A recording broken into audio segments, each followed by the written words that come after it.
When the air campaign of Operation Desert Storm began on January 17, 1991, television viewers across the world were presented with some of the most awe-inspiring images of modern high-tech warfare ever broadcast. Stealth bombers dropping precision smart bombs on Iraqi command posts, helicopters and ground attack aircraft picking off swaths of enemy vehicles, and tanks duking it out in the desert, all captured in the eerie green glow of night vision. Lifting the protective cloak of darkness has been the dream of all armies since the dawn of human civilization, and today night vision technology is so advanced that battles can now be fought effectively at any hour, day or night. But how does this technology actually work, and who invented it? Well, slap on your nods as we dive into the fascinating science and history of seeing in the dark. Just before we get back to Simon and today's video, just wanted to briefly talk about today's sponsor, MyHeritage. As you might have gleaned from starting and then running, today I found out for the last 15 or so years, I'm a huge fan of interesting data and history. So we partnered with MyHeritage to check out my own and explore my family history. If this sounds like something that might be interesting to you, in a nutshell, you order your MyHeritage DNA kit, swab your cheeks a bit, then place these in the provided containers, register your kit with your account online, and send it back for processing. Once the results are in, you'll be notified, click the link, and explore your results. As for mine, let's open up and find out. Clickety-click and loading. Okay. Looks like 1/3 North and Western European, 1/3 Scandinavian. So from now on, I'm going with 1/3 Viking, because that sounds way cooler. Whether said ancestors were actually Vikings or not, listen, you're focusing on the wrong things here. It's definitely pillaging Viking for sure. And about 1/3 English, so 1/3 the blood, but with 0% the cool accent of Simon. So unfortunate. And 2% West Asian. That one's kind of unexpected. But I'm also on this one going to go with 2% Prince of Persia and 1/3 Viking, and we need not mention the rest. In any event, with the results, you can also explore DNA matches and find extended family and do a deep dive on all that, as well as play around with their old family photo editor to touch up any old pictures of your family you might have. Also of note, if you're wondering, MyHeritage's privacy policy ensures they will never sell or license your genetic data. So if you also want to check out your roots and want to help support our work here as well, MyHeritage has a promotion going on right now. Click the link in the description box or scan the QR code on the screen and use the code TIFO for free shipping.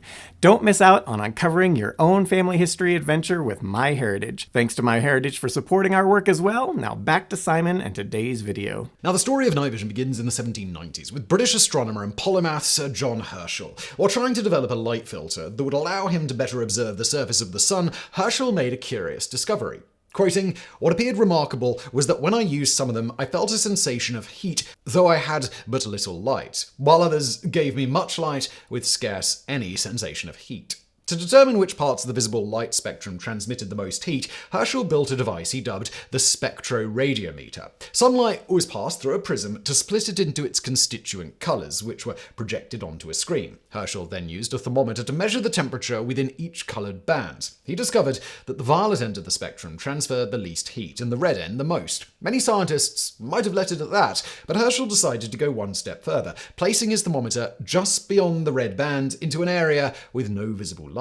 To his surprise, this region was the hottest of all, leading Herschel to conclude that the full red falls still short of the maximum of heat, which perhaps lies even a little beyond visible refraction. In this case, radiant heat will at least partly, if not chiefly, consist, if I may be permitted the expression, of invisible light, that is to say, of rays coming from the sun that have such momentum as to be unfit for vision. In the 1880s, this radiant heat, or invisible light, was dubbed infrared, meaning below the red end of the spectrum. Today, we know that light is a form of electromagnetic radiation and is composed of waves. Yes, also particles, but we'll save the quantum physics of this for another video. And that its color and other properties are determined by its wavelength. The part of the electromagnetic spectrum which humans can perceive extends from 380 to 700 nanometers. Above this, extending from 400 to 10 nanometers, is the ultraviolet band, while below, extending from 750 to 1000 nanometers, is the infrared band. Infrared radiation is given off by all objects hotter than absolute zero and is excellent at transferring thermal energy.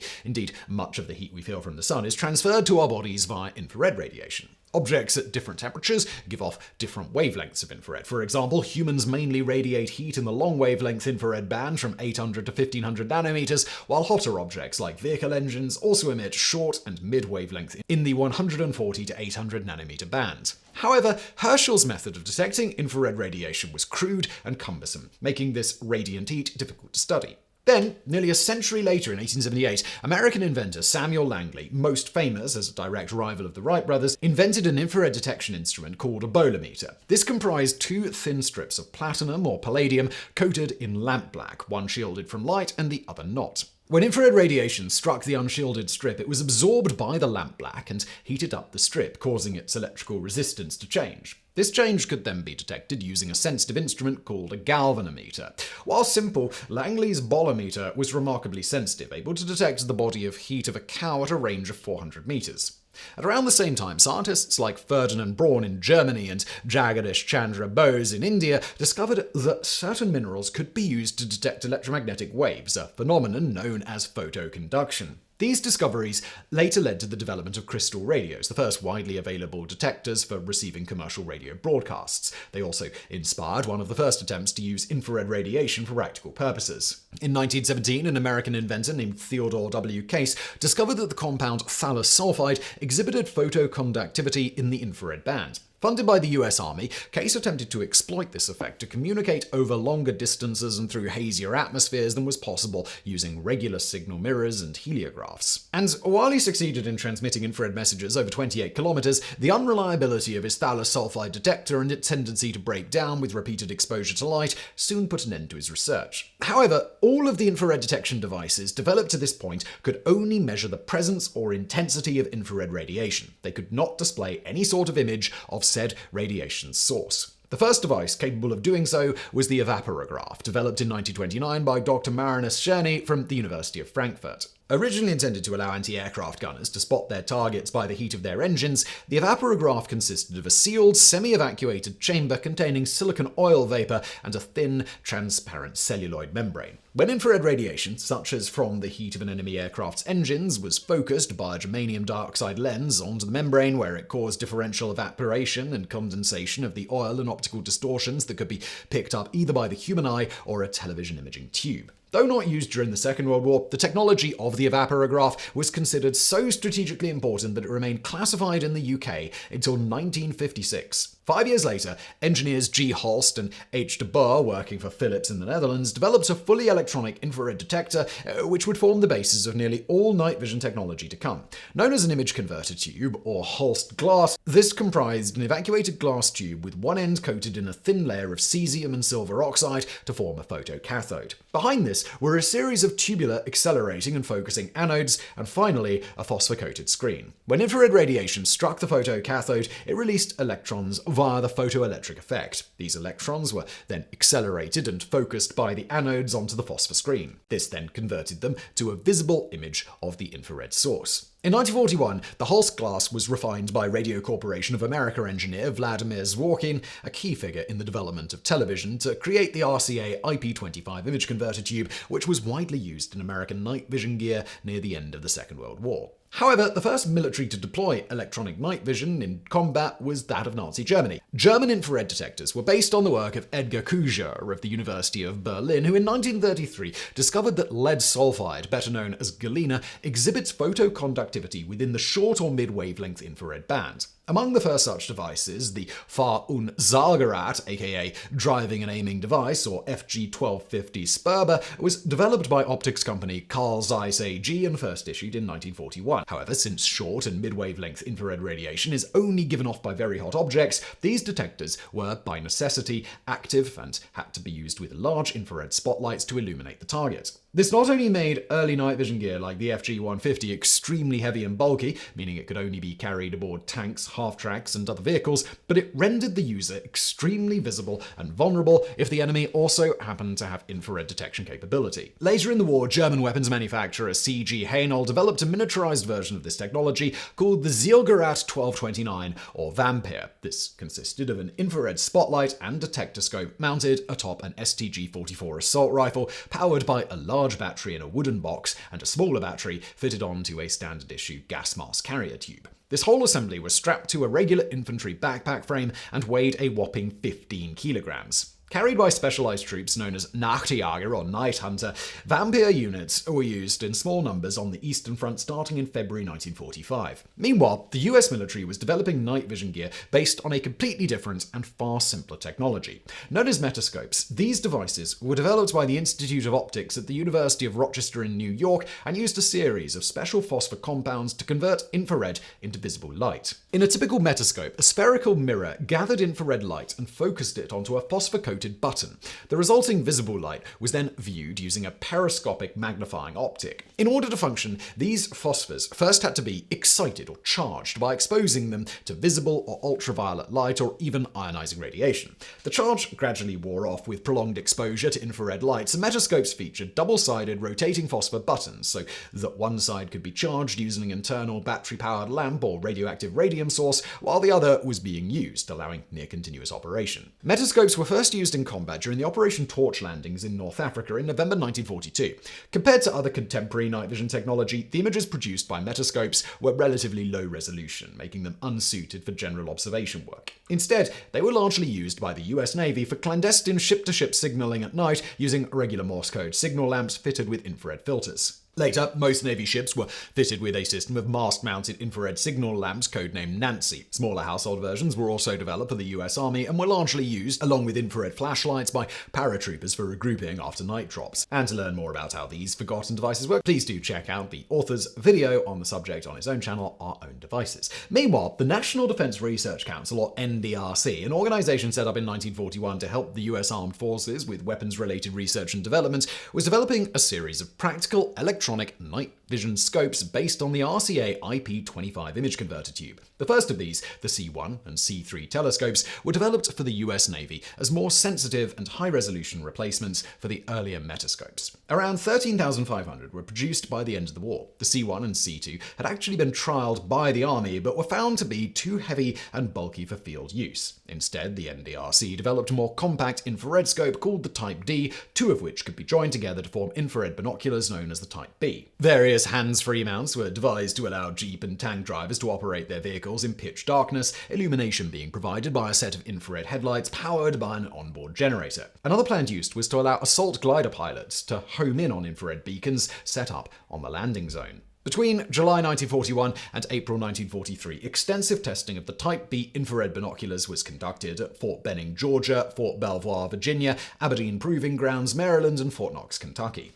While the tests proved that driving military vehicles in pitch darkness was entirely feasible, unfortunately, the movement of the binoculars relative to the driver's eyes tended to produce severe motion sickness. The solution, it was determined, was to mount the binoculars to the driver's head instead of the vehicle, and to this end, a rather goofy-looking night vision helmet was duly deployed.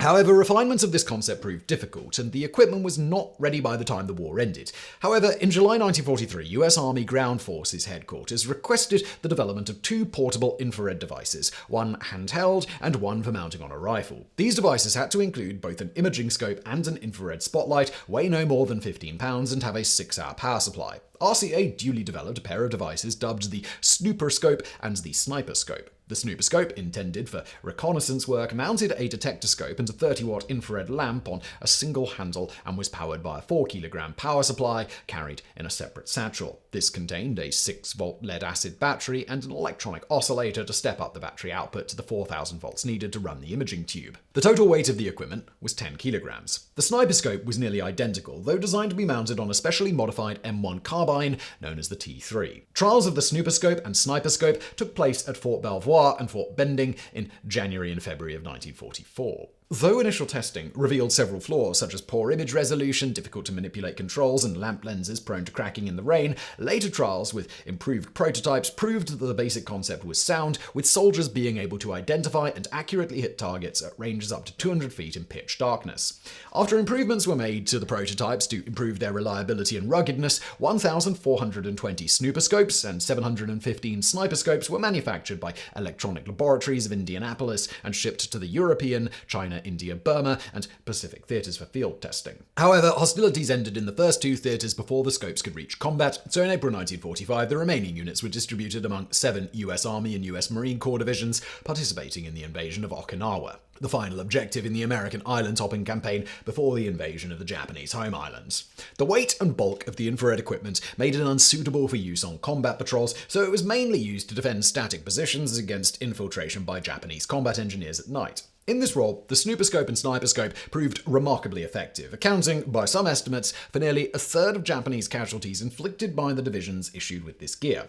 But the newfangled devices were not without their issues. Beyond the weight problem, the short range of the equipment made it unsuited to the relatively open terrain on Okinawa. Indeed, the evaluation team's final report stated that the sniper scope was ideally suited to jungle combat as encountered on other Pacific islands, where this limited range was less of an issue. Another major problem in Okinawa was US forces' extensive use of star shells for battlefield illumination, which constantly blinded the infrared scopes and their operators and made them difficult to use effectively. Yet, despite these shortcomings, it was an impressive debut for the first generation of military night vision gear. In the post-war era, the sniper scope was upgraded and redesignated the M3, in which form it saw service during the Korean War. Its direct descendant, the AN/PAS-4, also saw service in the early stages of the Vietnam War. In 1956, however, an RCA engineer named A.H. Sommer discovered a new trialkali photocathode material composed of various mixtures of sodium, potassium, antimony, and cesium, which was not only far more sensitive than the earlier silver-cesium oxide combination, but also had a broader spectral response, allowing it to detect light in the visible and near-infrared range. This allowed the construction of completely passive image intensifier tubes which could detect and amplify faint sources of light such as airglow, moonlight, or starlight to produce a visible image. As such starlight scopes did not require active illumination, they could be much lighter and much safer for the operator to use. However, these advantages came with one big caveat,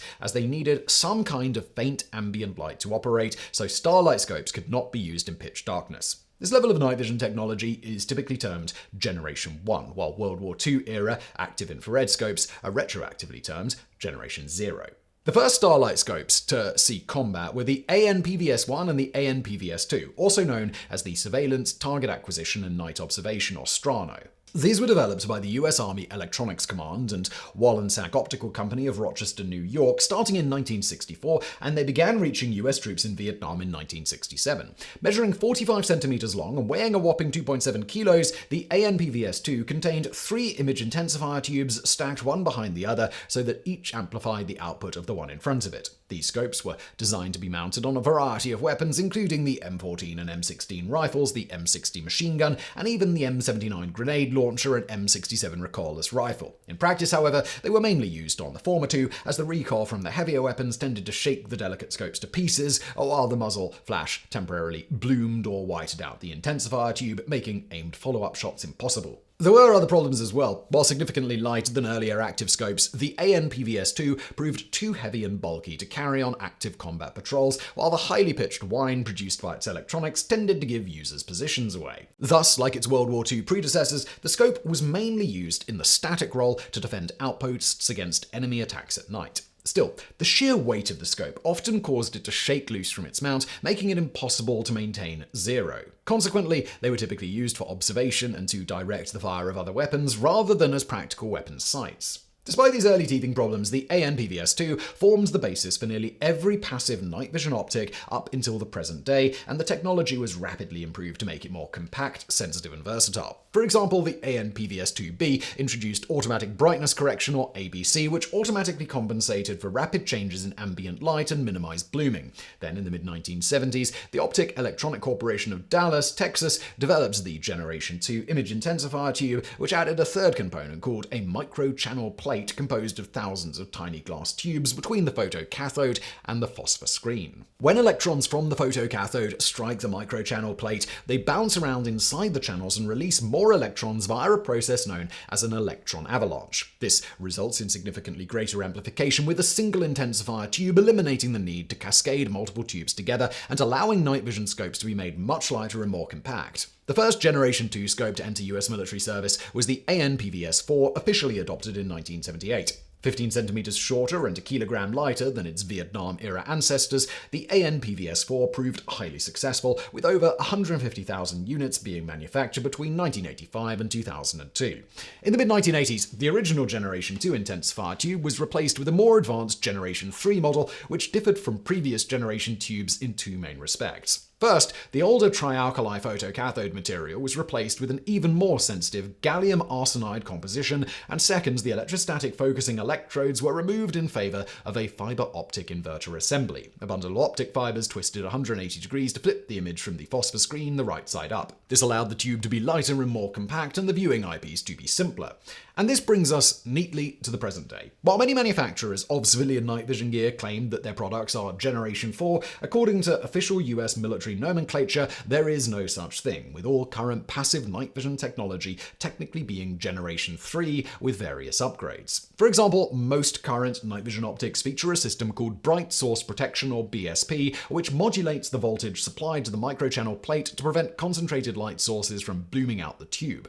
Another common feature, called auto-gating, rapidly switches the tube power supply off and on, reducing the duty cycle, that is, the total amount of time the tube is turned on, and extending its service life. Increasingly, traditional image enhancement-based night vision is being replaced on the battlefield by thermal imaging, sometimes known as forward-looking infrared, or FLIR, when used aboard aircraft. Thermal imaging scopes, like the US military's AN/PAS-13, operate in the medium to long wavelength infrared band, allowing them to detect human bodies, vehicle engines, and other common heat sources. They can also see further through fog and smoke than visible light scopes. Technologically speaking, most thermal scopes and cameras are very similar to ordinary digital cameras, using special charged coupled devices and other photosensors designed to respond to infrared wavelengths. Other designs use miniaturized versions of the bolometer circuit invented by Samuel Langley in 1878. In all cases, however, the focusing lenses cannot be made of glass, which is opaque to infrared. Instead, most use special ceramic lenses made from germanium oxide, calcium fluoride, or crystalline silicon.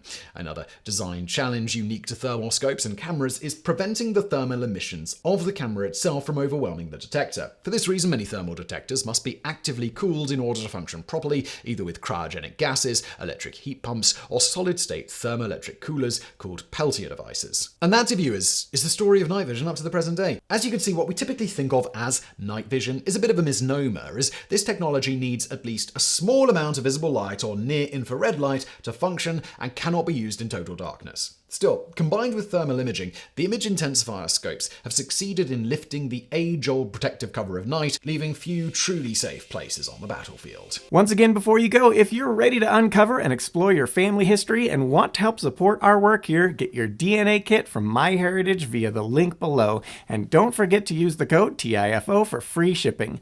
Thank you for watching and supporting our work here.